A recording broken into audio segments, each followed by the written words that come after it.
Hello, Rock Camp. My name is Sabra, and I am a music teacher, piano a lot and voice and things like that, but I'm focusing today on piano. So I know you've learned with other teachers some chords, some things like that. So what I'm focusing on today is how to continue what you've learned in Rock Camp to keep going. So you already know about chords, right? So we have the C chord, for example, C, E, G played together. Okay, and then we have an F chord, F, A, C played together. Okay, and then we also have a minor chord, A, C, and E, all on the white keys played together. And then we have the G chord, G, B, and D all together. So that may sound like a really familiar chord progression. It's a very common chord progression.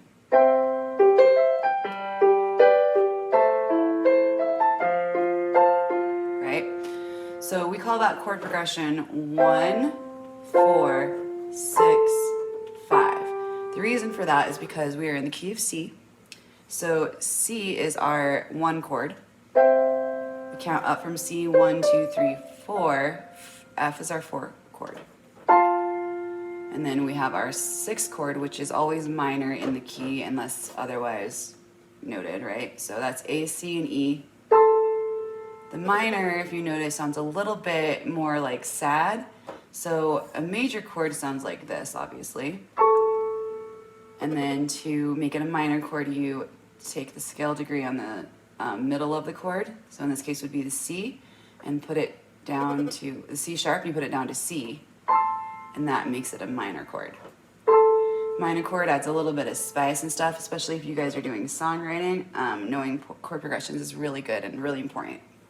So let's say we are going to look up a song to try and learn it.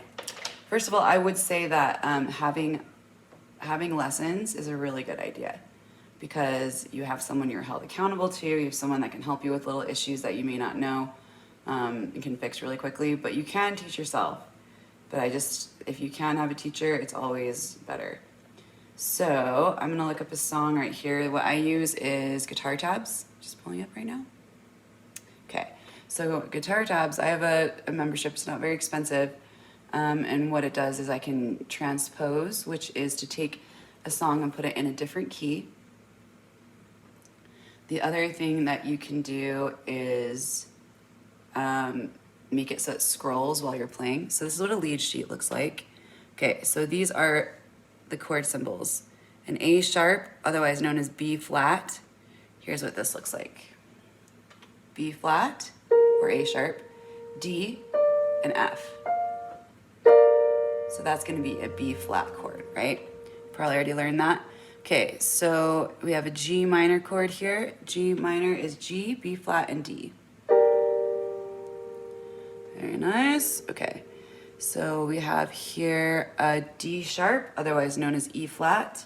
I just like to think about it in flats. It makes it easier for piano players, but guitar players tend to think about things in sharps. So, all right, so we have a D sharp or E flat, which is E flat or D sharp, they're the same thing, G and B.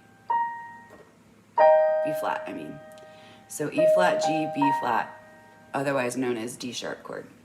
Because it would be a D sharp chord because you're using the D sharp, which is also the E flat, right? Because it's the black note in the middle of D and E. You're gonna do 3 half steps up to make that major third. And then you're gonna add the A sharp or B flat on top. Okay, so we have that. The next chord we have here is a C minor. So C minor is C, E flat, and G, okay? So we were talking about chord progressions before. So this, I'm actually gonna transpose this. It's in the key of A sharp or B flat. I'm gonna transpose it to C.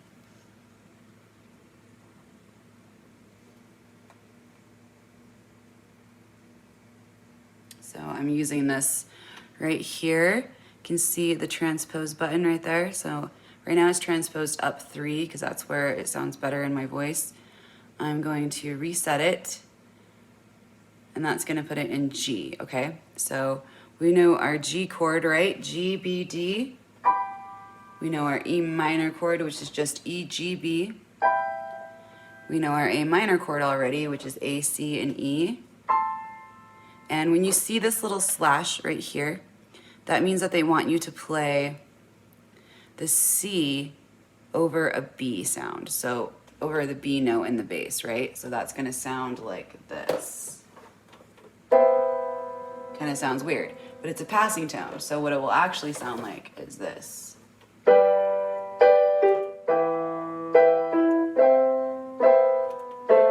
Passing little bass line. So one of the nice things about piano is you always have your bass line there. Okay, so when you see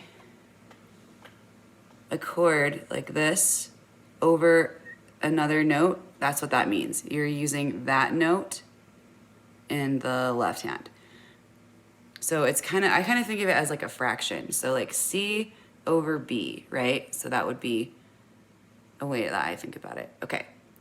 So let's go ahead, and the song that we are looking at right now is Redemption Song by Bob Marley, okay? So here we have this. This is the guitar stuff, don't worry about that. That's all the guitar job stuff here. So here's where we start for piano, okay? We have the G, E minor, C, C over B, and A minor. And remember, that is a passing bass line, and it sounds good in context, but playing alone is sounds a little weird, okay? Here's what we have there. You can see that the chords are over the notes. You still have to know the basic rhythm of it because it's not always accurate for sure. So let me show you what that's gonna sound like.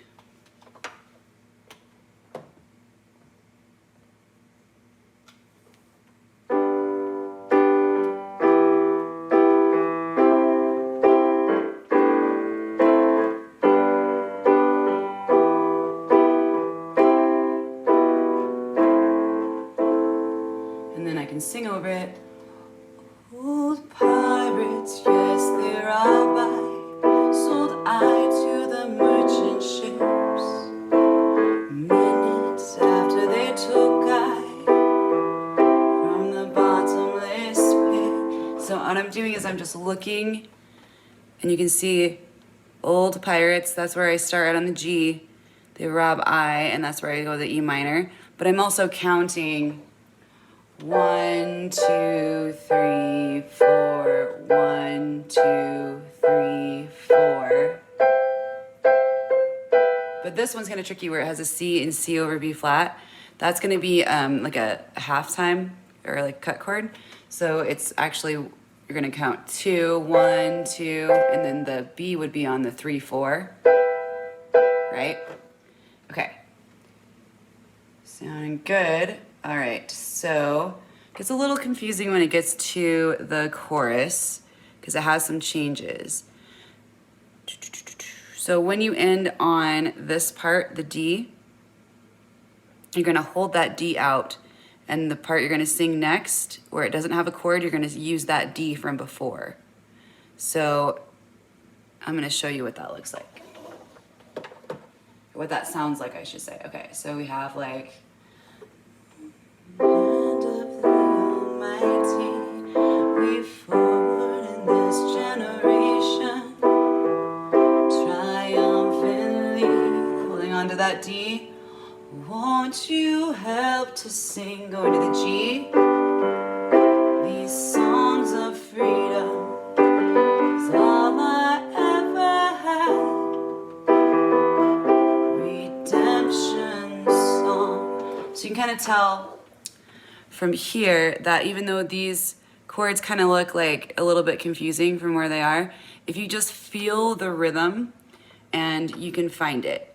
That's the biggest thing. Another huge hint is if you listen to the song, it will always help you.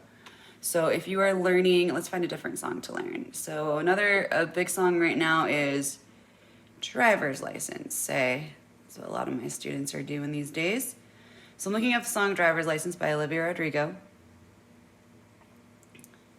And I'm taking it to here. Okay. So it is telling us that they're playing it in the key of B flat. That's the way it sounds in. And if you don't know how to play in B flat yet because you're just starting to play piano, here's where the transposing comes really in handy. So I can find this little side button right here, transpose, okay. And I'm going to reset it. So now it's gonna be in G, okay? That's a lot easier to play if you're new to piano because you probably already know these more common chords. G, E minor, C, right? These are all stuff I'm sure you've learned. And then you can see here again, it has the words and then the chords on top, right? Okay. So again, it's about feeling for the rhythm and it's about listening to the song and knowing. It really does help to know the song. Otherwise, you don't know, you know. It's really what it is. Okay. So I'm gonna start on this G.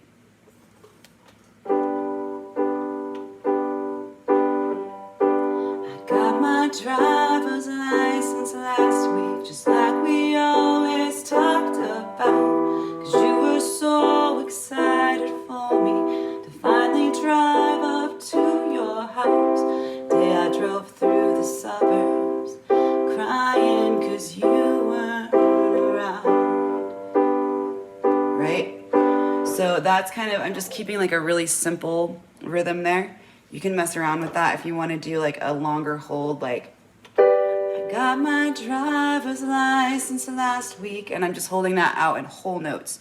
Whole notes are when you play the whole measure in just one chord. So you're saying 1, 2, 3, 4, 1, right? And just instead of, so comping is really what those rhythms are called, is when you choose the rhythm to play the chords along to the song.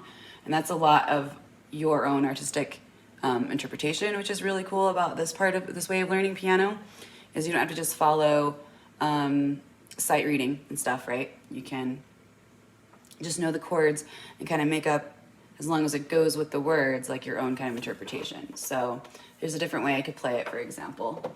I could play it in half notes. So it'd be like, I got my driver's license last week, just like we always talked about. So right, that would be half notes.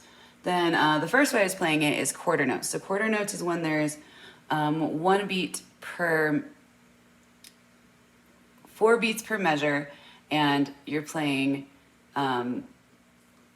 you're playing 4 beats for each chord, right? So you're going 1, 2, 3, 4. In this case, it holds on G, and then 1, 2, 3, 4. 1, 2, 3, 4. Okay. The other thing is, if you have a pedal, that is a really nice way to make comping sound even better. Let me go over here to this piano for just a second. It's a little bit, it's a beautiful old piano. It's a little bit, it's tuned a little differently, so, but it has a pedal, a sustain pedal. It's the one, if you have a piano, it's the one to the very most left, right?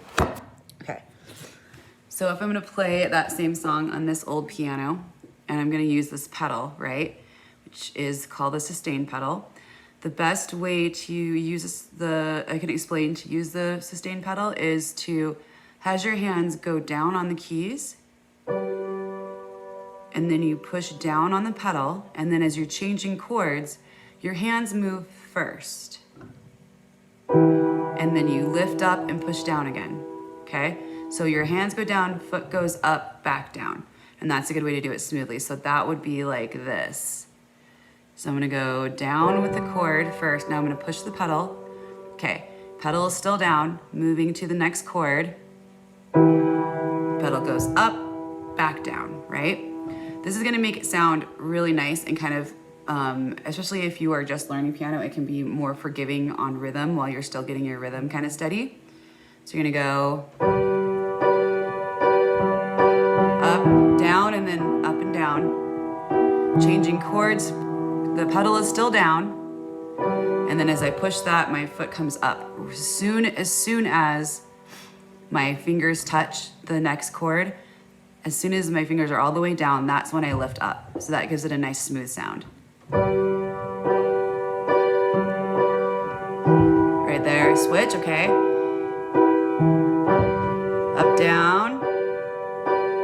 down, up, okay. I got my driver's license last week, just like I always knew I would, right? So the pedal is a really nice way. So if you have a keyboard, you can go find a pedal for not very expensive, either online, Guitar Center, Summer Haze. There's a lot of really great local music stores that have them. I would recommend for any piano player to get a sustain pedal. It's going to make your job much easier and it's going to make you sound much better, especially just starting out, because that's the biggest thing as a piano player. A lot of times, sometimes people forget that you're actually a percussion player. So rhythm and smoothness is very important. So that would be the first thing in learning new songs I would work on, is keeping a steady rhythm and knowing where the changes come. That's going to be one of your most important jobs as a piano player. So let me see a song that I can think of. Okay, so like here's like a classic canon. I think there's a song that canon in D kind of progression, but I'm doing this in C and it's the same as like that Maroon 5 song. So I'm gonna start on C, G, A minor, E minor, F, C, F, and G. And here's what I'm doing with the pedal. Down go my hands, up goes my foot, down goes my foot, okay? Next chord, I'm pushing down first, and then I'm lifting up my foot so it doesn't, all those notes don't bleed all together, just for a moment, okay?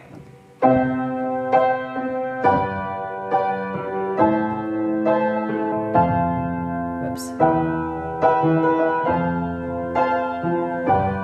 I forgot the chord progression. That'll happen sometimes. Okay, let's try it again. So C, G, and my foot's going up and down, E minor, wait, F, wait, oh my gosh, okay. C, G, A minor to E minor, F to C, F to G. Here's to the ones that we got. Here's to the wish you were here, but you're not, 'cause the drinks bring back all the memories. Memories bring back you. Right? That's kind of a classic song, we know. Okay, so to finish what we were talking about before, I'm going to show you what, if you've ever seen one of these, I'm sure you've seen what notes are, okay? This one is much like higher level, right? But this is just an example. So I can show you something a little more simple here. Okay. It happens to be a okay, so here we go. This is kind of what we look like, right? Okay, so these seem kind of crazy, but they really do make sense. Okay, so I can show you this note right here. The spaces are F, A, C, and E, okay? So anytime you see that, that's an F because it's on that first space, okay? You can count those. The lines are every good bird does fly. So when you see the note like this, you can count up every good bird. That's a B, right? So you can do, we know that's an A because we can say F-A-C-E, that's an A, okay? Every good bird does fly. Okay, so that's an E. Well, this is right below E, so that's going to be a D. You may be familiar with what the most common note is. Let me see if I can find it on here. Okay, so this is a middle C, okay? That line through it there. And then you can see that this is that line and it's right below, so that's a B, okay? So this may help you. You're probably going to need to take lessons or teach yourself how to sight read some other way. And there's probably YouTube videos and stuff, but the advantage of knowing how to sight read traditional scores like this are you can really play a lot more of this. Like, for example, like this is the Entertainer, which I'm sure you've heard before.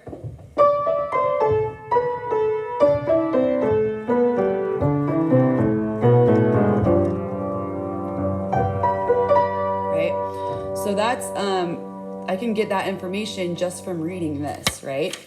But it is going to take a lot of practice to get to where you can read something like this, because it is like a more difficult way of playing piano, but there is advantage to that in that you can play lots of different songs. If you do want to play like more classical songs, like for example, for Elise,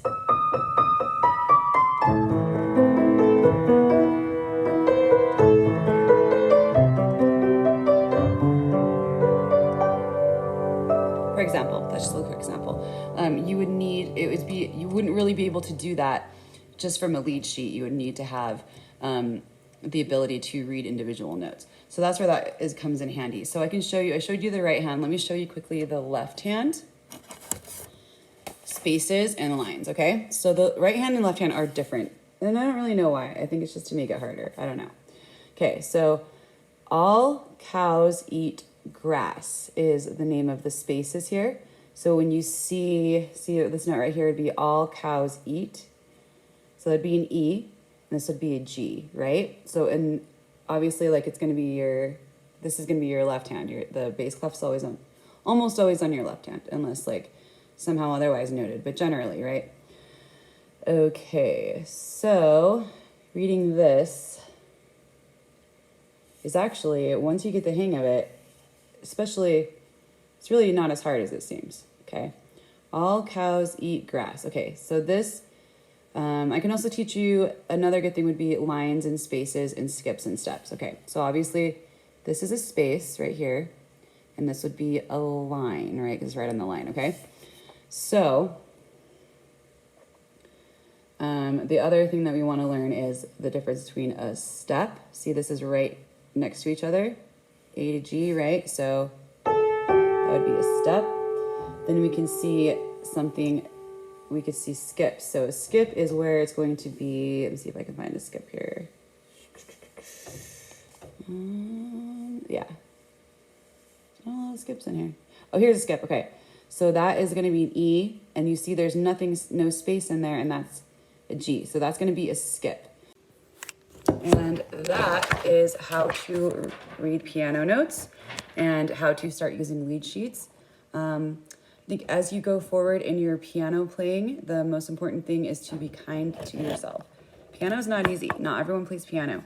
And if you are kind to yourself, you're going to learn a lot faster, and you're going to be a lot better, and you're going to feel a lot better the whole time. So make sure you're kind to yourself while you're learning, because it's not easy.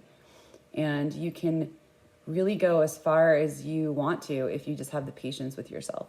So I would highly recommend finding a teacher. There's like different levels of price ranges for teachers. Some teachers teach for like $25 an hour. Other teachers are $60 an hour generally. So you can kind of find one that matches your budget. Find one that you relate to really well, and make sure they're nice to you. And you can learn a lot. There's no limit to how much you can learn. So please go forward and make this happen, and keep playing, because we need you. All right, thank you. Bye.